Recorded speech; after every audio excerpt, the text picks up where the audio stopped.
If you've ever opened a brokerage app like Robinhood, Fidelity, or Vanguard and felt overwhelmed by words like index funds, ETFs, mutual funds, or hedge funds, you're not alone. Most people hear these terms over and over again, but very few actually understand what they mean, and even fewer understand which one is right for them. Today, I'm going to break all of this down in a simple, practical, real-world way, using only U.S. market examples. So by the end of this video, you'll clearly understand what a fund really is, how each type works, the risks and fees, and who each one is actually designed for. This video is for education only, not financial advice. Now let's start from the very beginning. What is a fund? Let's forget investing for a second. Imagine you and 10 friends want to buy a vacation house together. Buying it alone would be expensive and risky, but if everyone contributes, the cost becomes manageable, and the risk is shared.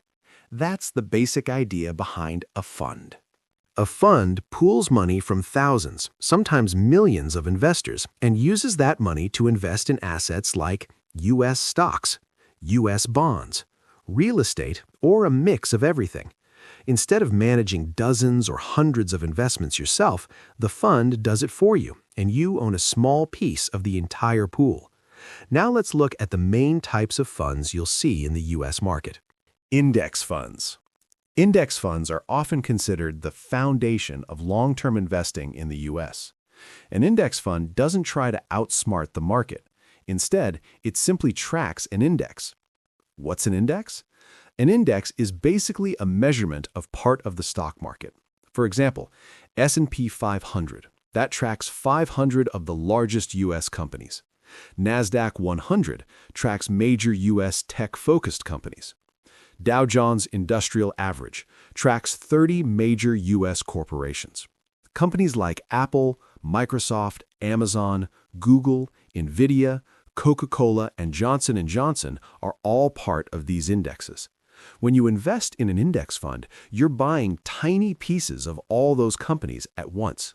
Why index funds are so popular? No stock picking. No guessing. No emotional decisions. Index funds are passively managed, meaning there's no manager constantly trading stocks. Because of that, fees are extremely low. Expense ratios often range from 0.02% to 0.20%. On a $10,000 investment, that might mean paying just $2 to $20 per year. Major U.S. providers include Vanguard, BlackRock, iShares, Fidelity. Important trading detail. Most people miss this. Index funds do not trade during the day. When you buy or sell an index fund, your order executes after the market closes. The price is based on net asset value, NAV. So if you place an order at 11 a.m., it won't finalize until after 4 p.m. Eastern Time. For long-term investors, this usually doesn't matter, but it's important to understand. Why experts love index funds? Over decades, the U.S. stock market has consistently grown. Even Warren Buffett has publicly said that most investors are better off owning low-cost S&P 500 index funds rather than trying to beat the market. Index funds are simple, diversified, low-stress, and historically effective for long-term wealth building. Mutual funds. Mutual funds are similar to index funds, but with one major difference. They are actively managed. That means a professional fund manager selects investments. The goal is to beat the market, not match it. Sounds great, right? But here's the trade-off.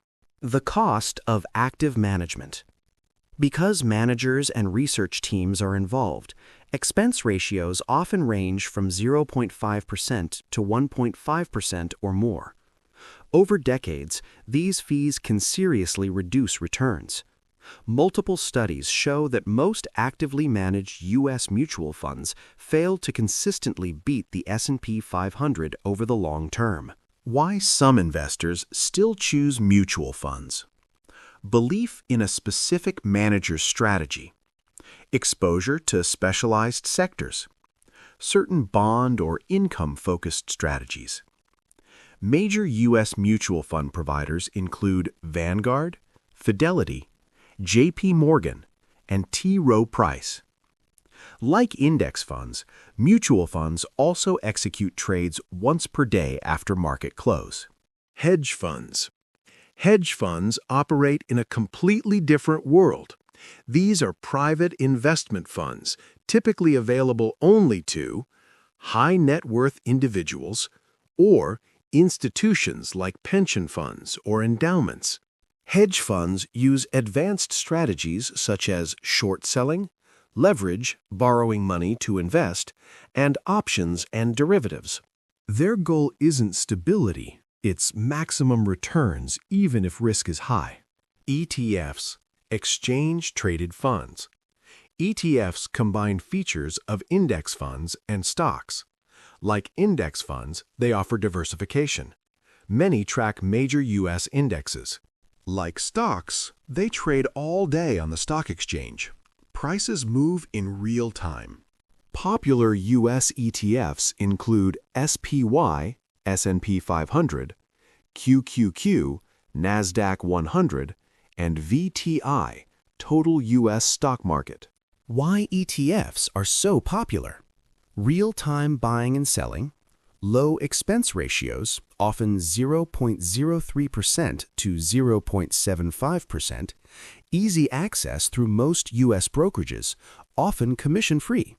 For many investors, ETFs offer flexibility without complexity. Which one is right for you?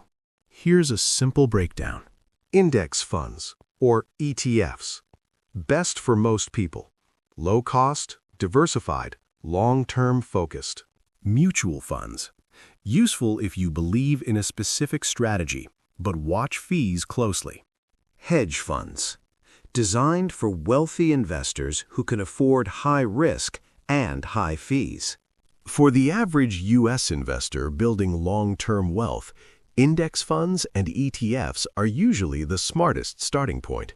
If this video helped clarify things for you, hit the like button. It really supports the channel. Subscribe if you want more simple, practical explanations of investing and money, and check out the next video on your screen.